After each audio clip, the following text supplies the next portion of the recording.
Menantu hebat seperti dewa. Bayangan masa depan. Erika berkata dengan lembut, masih agak sakit dan perih. Namun, tidak separah sebelumnya. Alex berkata, kalau begitu kamu istirahat saja di sini. Tadi waktu aku mengumpulkan kayu bakar, aku menyadari kalau pulau ini tidak kecil, dan ada beberapa hewan kecil. Aku akan menangkap satu untuk kita makan. Erika berkata dengan gembira, berhati-hatilah. Aku akan menjaga apinya di sini, kembalilah secepatnya. Alex mengangguk, lalu berbalik dan berjalan pergi beberapa langkah, tapi dia berbalik lagi dan menyerahkan pistol kepada Erika, serta mengajarinya cara menembak.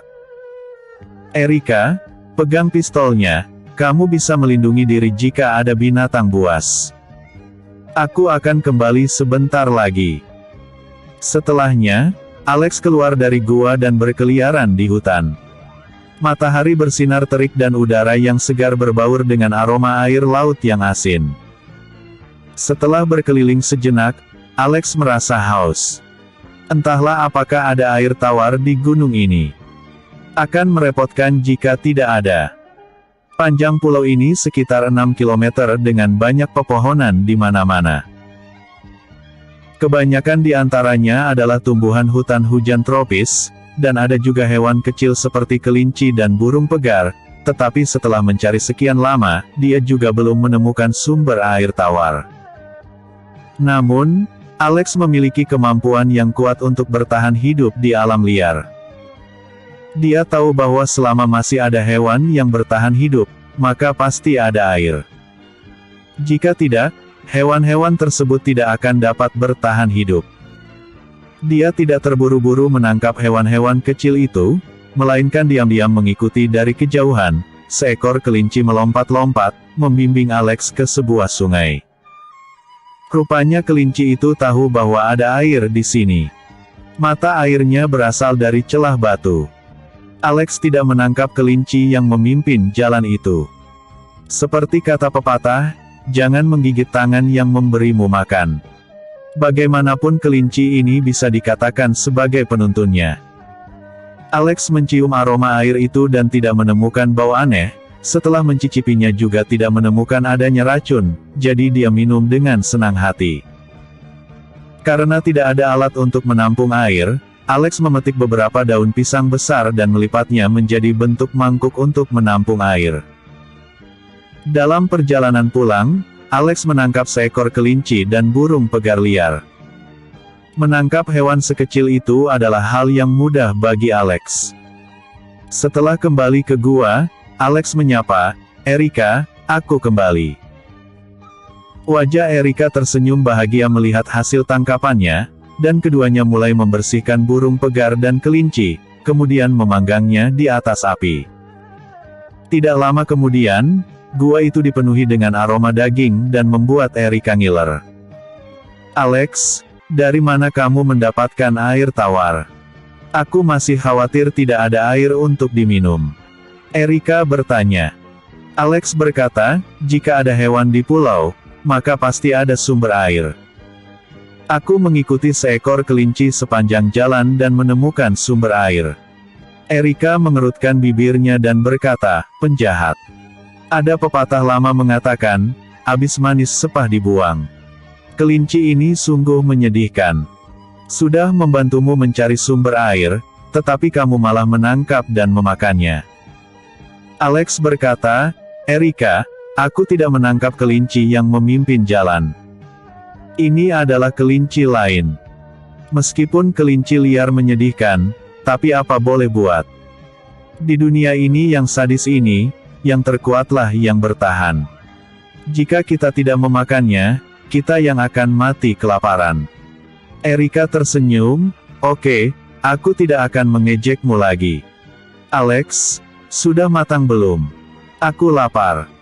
Alex berkata sambil tersenyum, "Jangan buru-buru nyonya, sebentar lagi akan siap, akan lebih enak jika lebih lama."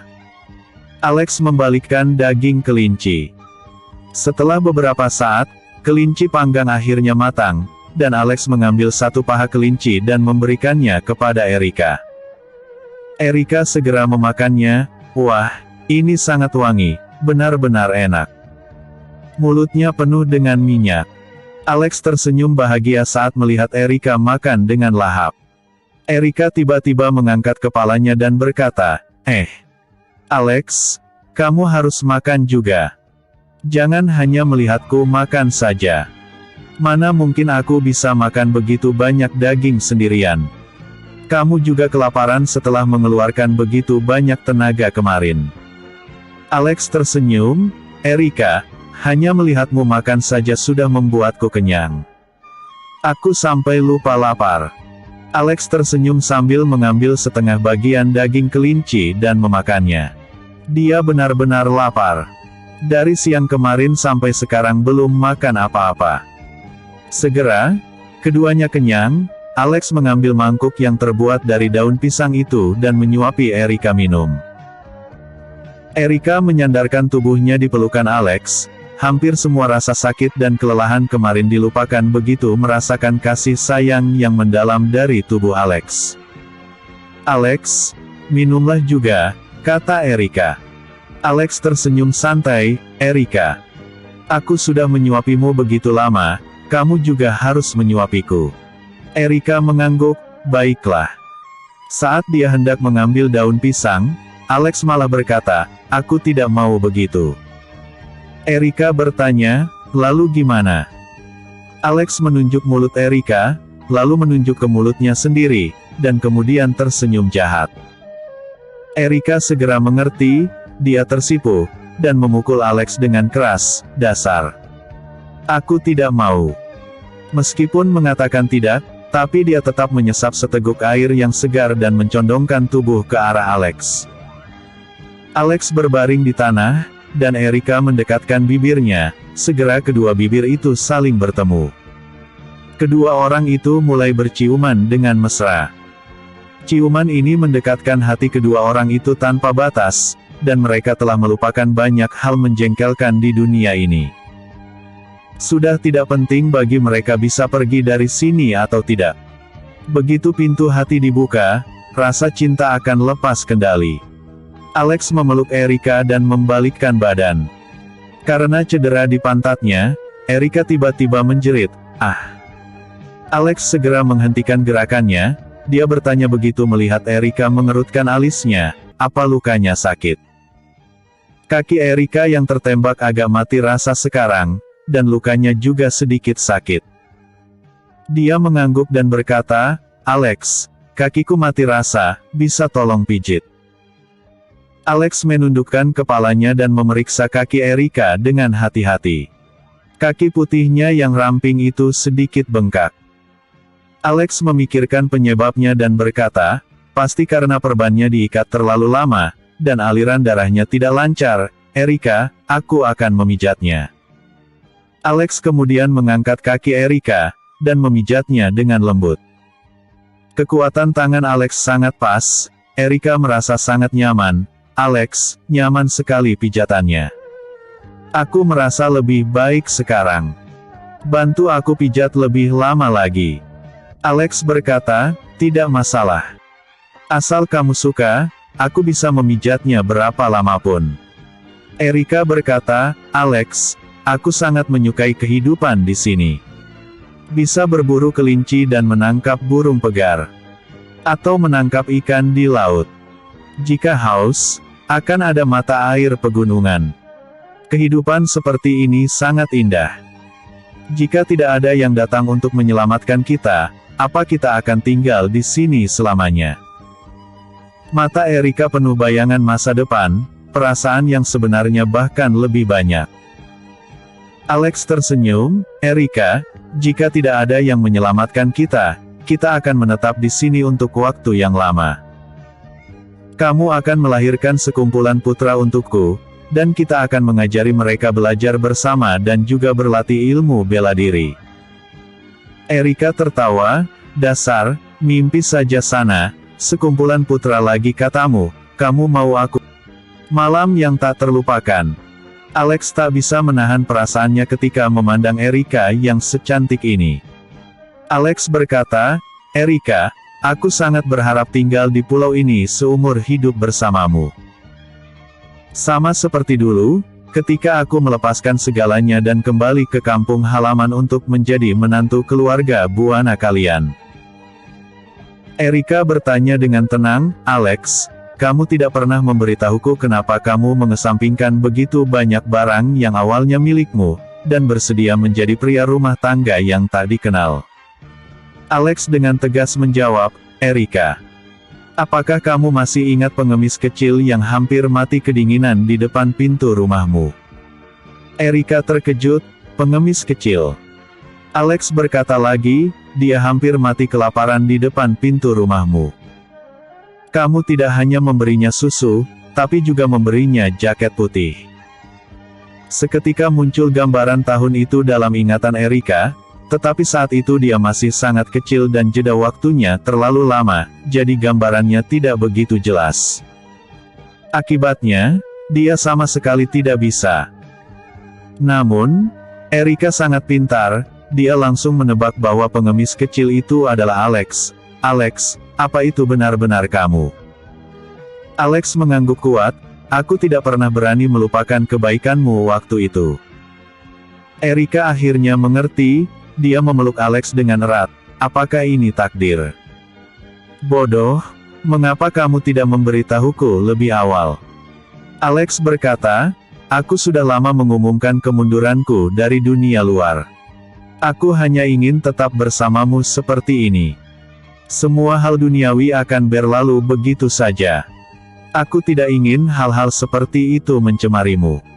Namun, kemudian aku menyadari bahwa aku telah salah. Kamu dan aku sama-sama orang biasa di dunia ini, dan kita tidak akan pernah bisa keluar dari dunia duniawi ini. Kamu tidak bahagia di dunia yang aku inginkan.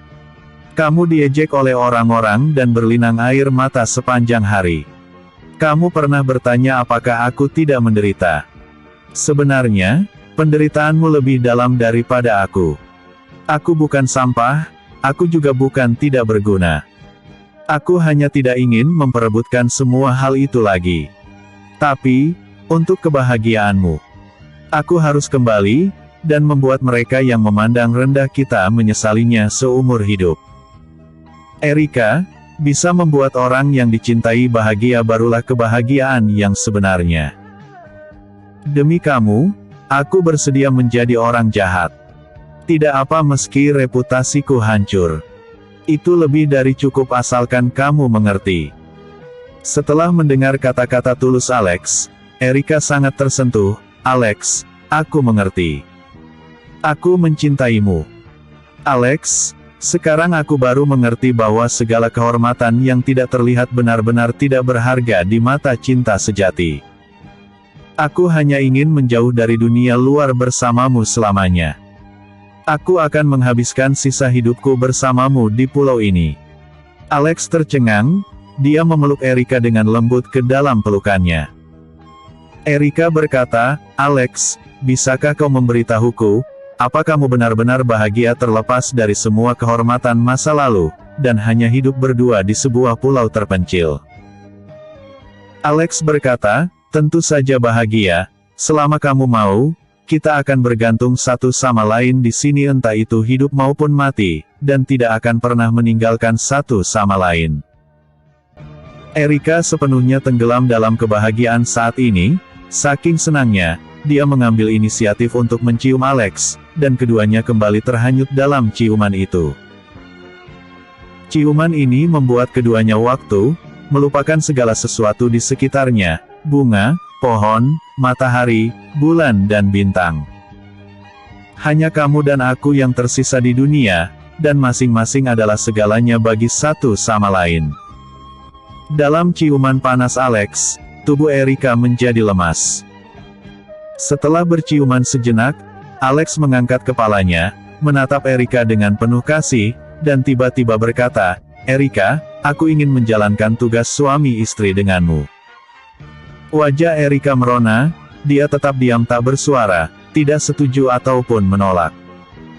Kelakuan Erika saat ini sungguh menggoda, dan benar, wanita memang selembut air. Air sebenarnya adalah keberadaan yang sangat kontradiktif. Mengalir dengan lembut dan tidak bisa dihancurkan, dapat dilihat di mana-mana dan didapatkan dengan mudah. Namun, berubah sesuai perasaan dan tidak dapat diprediksi. Seakan ada dan tidak ada, bisa bergerak, bisa juga berhenti, mungkin berperasaan, mungkin juga kejam, dan semua itu hanya dalam sekejap mata. Alex melihat kelembutan di matanya yang dalam seperti danau, dan berkata, "Erika, jika kamu tidak bicara, aku akan menganggapnya setuju." Erika mengangguk malu-malu, dan Alex menggendong istrinya dengan penuh kasih sayang. Erika segera dikelilingi oleh antusiasme Alex. Dia juga mengulurkan tangannya dan memeluk Alex, dan meletakkan dagunya di kepala Alex. Dia tampak seperti aliran air yang mengalir dengan tenang, yang hampir tak terlihat. Dia sepertinya juga sedang menikmati perasaan yang sangat disukai. Secara alami ada semacam kebahagiaan yang damai, seakan ada dan tiada, tapi juga terus mengelilinginya dan menjalar kemanapun. Akhirnya mendapatkannya, Alex menatap istrinya yang sedang malu. "Erika, aku mencintaimu." "Bodoh, kita sudah melakukannya. Kenapa kamu masih menatapku seperti ini?" Erika tersenyum ringan, tatapan matanya sangat jernih. "Kamu sangat cantik. Selamanya tidak akan cukup dilihat," kata Alex sambil tersenyum. "Apa aku benar-benar secantik itu?" Pipi Erika seperti bunga yang mekar, begitu bersinar, cemerlang, dan sempurna. Sepertinya ada aroma lembut dan anggun masa lalu yang melayang di udara. "Sungguh, aku tidak akan pernah cukup melihatnya dalam hidupku." Setelah sekian lama, keduanya mulai beristirahat. Setelah istirahat yang cukup, keduanya melakukan hubungan suami istri lagi. Karena Alex khawatir dengan luka Erika, jadi dia berhenti setelah yang ronde kedua. Alex membelai rambut halus istrinya. "Erika, awalnya aku berpikir untuk menyatakan perasaan padamu pada hari ulang tahun pernikahan kita yang pertama. Tapi siapa sangka, kebahagiaan datang begitu tiba-tiba." Erika berkata dengan lembut, "Jadi yang membeli villa di puncak Gunung Runju juga kamu?" Alex mengangguk, "Ya, kamu sudah menebaknya." Erika berkata, "Aku tidak benar-benar bodoh. Sejak pertama kali pria kulit hitam besar itu muncul, aku sudah curiga kalau kamu mengenalnya. Jika tidak, mana mungkin dia membayar ganti rugi untuk kita, padahal kita yang menabrak mobilnya." Alex berkata, "Dia adalah saudara terbaikku. Dulu ketika aku menjadi tentara bayaran di luar negeri, kami melewati banyak hal bersama, dan aku memiliki hubungan yang erat dengannya. Dia memperlakukanku seperti kakaknya sendiri dan juga sangat menghormatiku. Sebuah mobil sama sekali tidak patut dibesar-besarkan bagi kami." Erika berkata, "Pantas saja ekspresinya berubah ketika dia melihatmu. Di luar gua, langit semakin gelap dan waktu berlalu begitu cepat, satu hari berlalu dalam sekejap mata. Masih ada banyak daging panggang, hanya saja air minum sudah habis." Alex berkata, "Aku akan pergi mengambil air lagi. Tunggu aku di sini." Erika memakai pakaiannya dan menyerahkan pistolnya kepada Alex. "Alex, di luar sudah gelap. Mungkin ada bahaya di luar, bawa saja pistolnya." Alex tersenyum, "Jangan khawatirkan aku. Pegang saja. Aku akan segera." Kematian Vincent.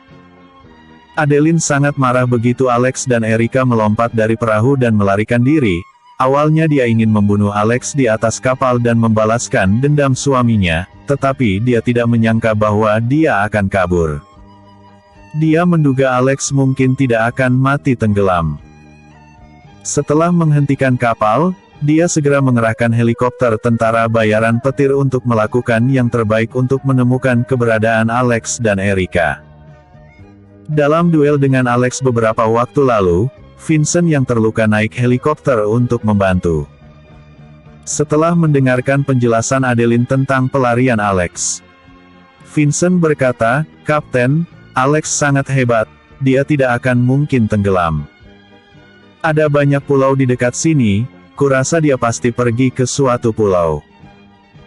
Kita harus memanfaatkan waktu untuk membunuhnya terlebih dulu sebelum bala bantuan datang." Adeline berkata, "Aku juga punya pemikiran yang sama. Namun, ada puluhan pulau di sekitar sini, dan kita tidak tahu keberadaan spesifiknya. Akan sangat sulit untuk menyelidikinya." Vincent berkata, "Kapten, aku punya ide. Akan terlalu memakan waktu untuk mencari pulau-pulau ini satu persatu. Agar lebih cepat, kita bisa menggunakan pasukan terjun payung, dan menempatkan satu penerjun payung di setiap pulau.